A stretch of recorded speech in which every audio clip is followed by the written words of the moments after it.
My goal here is to give you a sense of the pace of change, the opportunities, the challenges, but where we're going, not in 20 or 30 years, this decade. I think one of the things we don't realize is that we haven't seen 1% of the rate of change we're going to see in these next 10 years.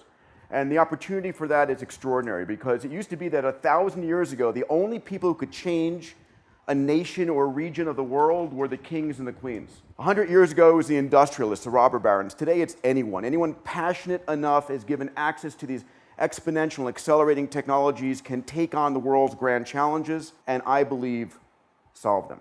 I'm executive chairman, co-founder of a university called Singularity University. It's seen here. We're backed by Google, by 3D Systems, by Deloitte, by Genentech, by Cisco. Our mission as a university is to give the top graduate students and executives from around the world an understanding of what's in the lab today and coming to market in the next 2, 5, 10 years on these converging exponential technologies. Because these technologies are those that are the levers, if you would, to impact 1 billion people. And we talk about the fact that today an entrepreneur, and we cultivate about 15 startups a year out of SU, an entrepreneur can actually start a company that impacts 1 billion people in a decade.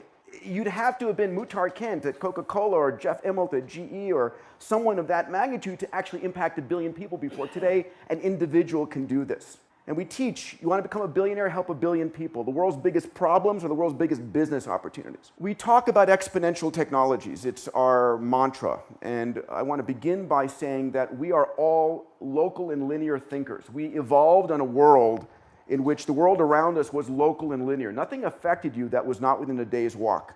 And the life of your great-grandparents, your parents, you, your kids, 100,000 or 1 million years ago was the same. Nothing changed generation to generation. But today, things are changing year to year. We're living in a world that's global and exponential. The question is, what does exponential feel like, right? If I say to you, I want you to take 30 linear steps, 1, 2, 3, 4, 5, all of us are great linear projectors. I'm saying, I'm there in 5 linear steps, there in 10, 30 linear steps, I'm across the hall, 30 meters away.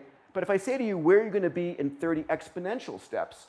An exponential being a simple doubling, 1, 2, 4, 8, 16, 32. Very few people will say in 30 exponential steps, I'll be 1 billion meters away.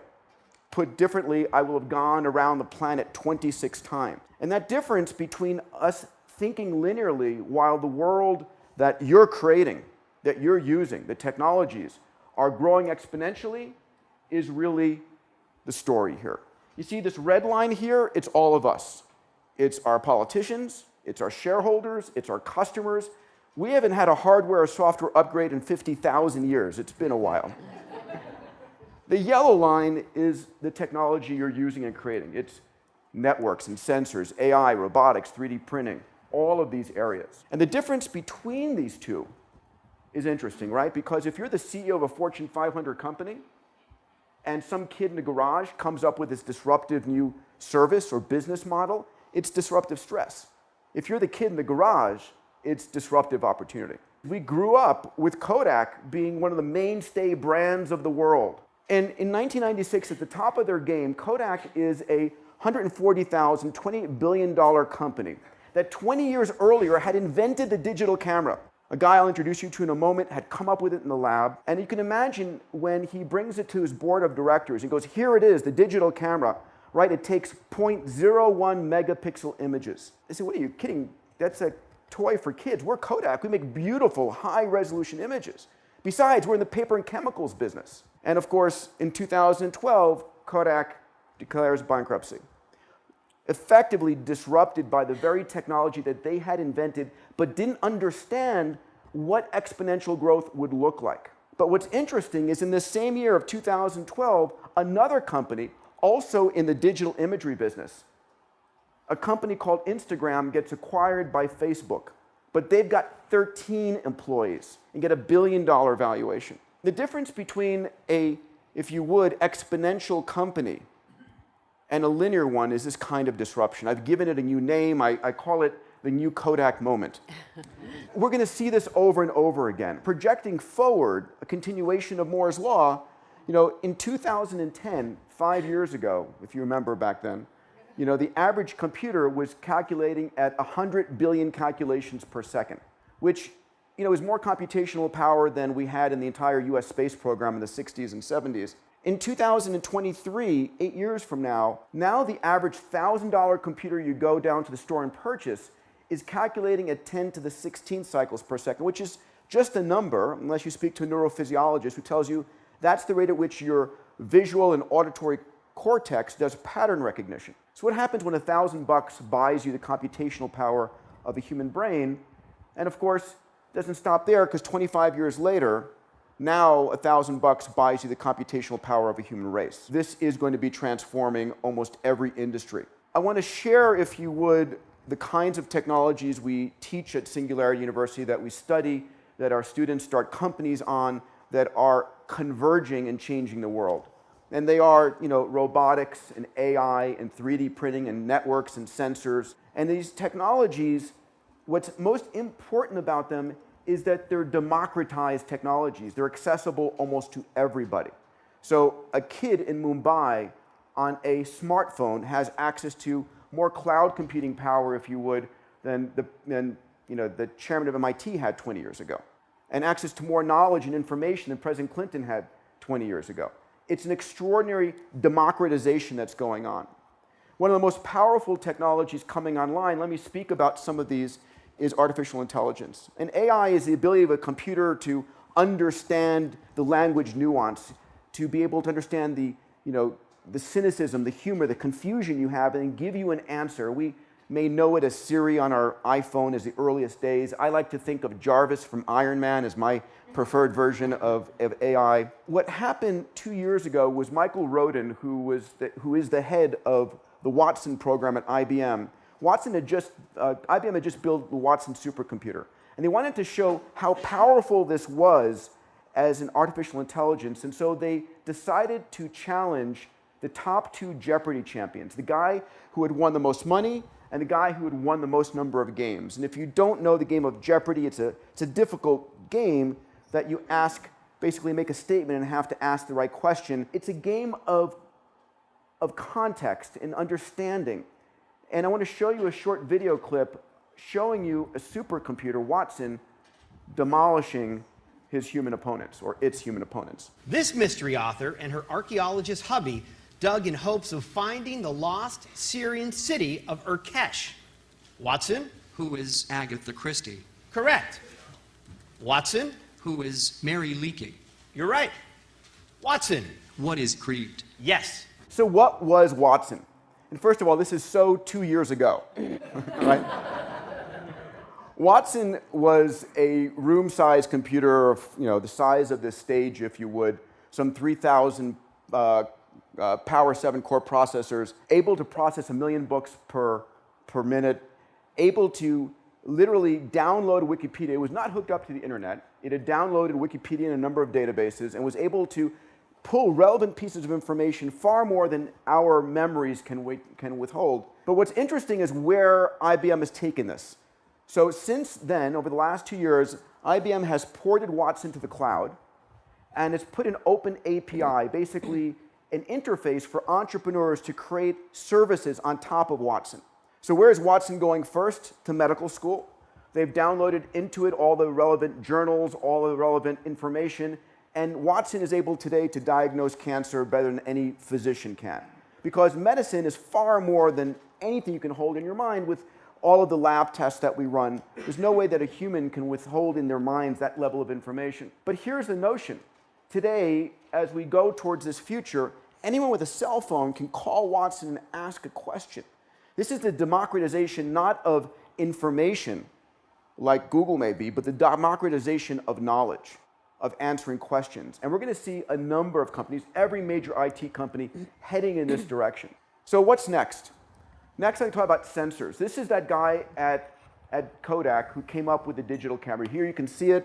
You can imagine walking into the boardroom of Kodak and saying the future of Kodak and the reaction. And so 0.01 megapixels, $10,000, 4 pounds. Today, here's today's digital camera, right? 10 megapixels, a couple of bucks. This is 1 billion times better. The question is, it doesn't stop here, right? We haven't reached the pinnacle of cameras. Where is it going to be in 10 years when it's 1,000 times better?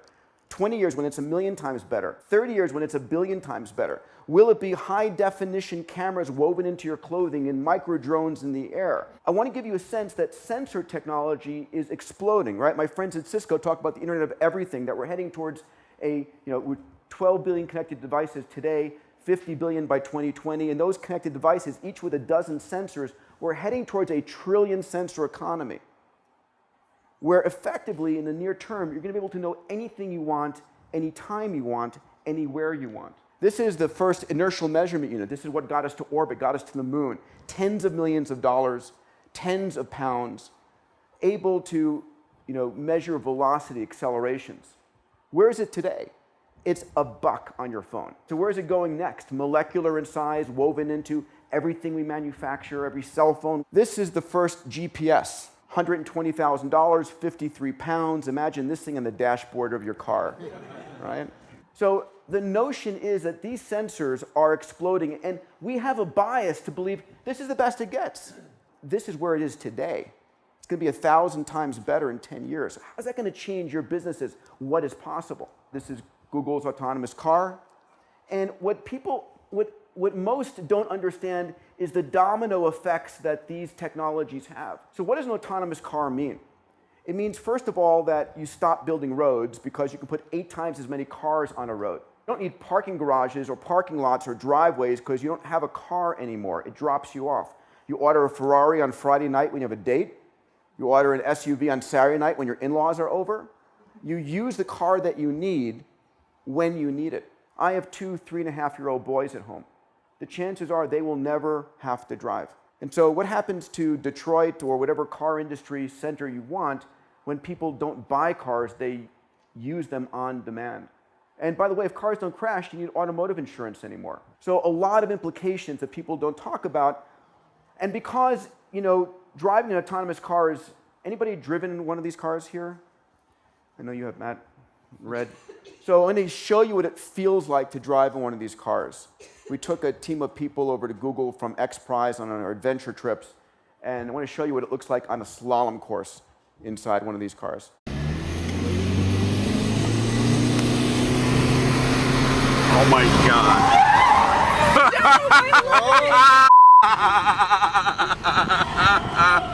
Oh dear Lord. Oh my God, this is so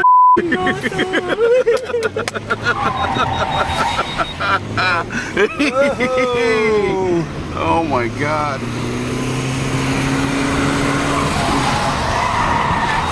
The implications are extraordinary, right? There are countries in the world which have a tremendous mortality rate from teenagers driving, from young men driving.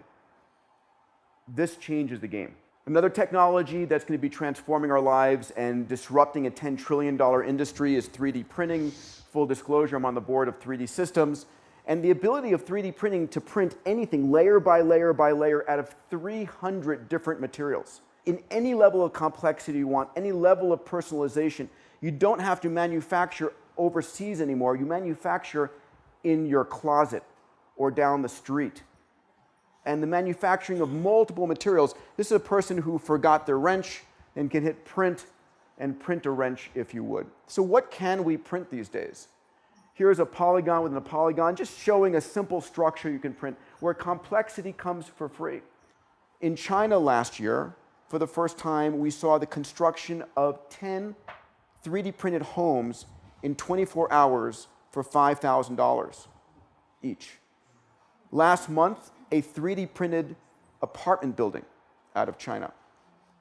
This is a person who lost their right lower limb, scanned their left limb, flipped the image, and 3D printed a prosthetic composite replacement. This truly is just the beginning of a disruption in manufacturing.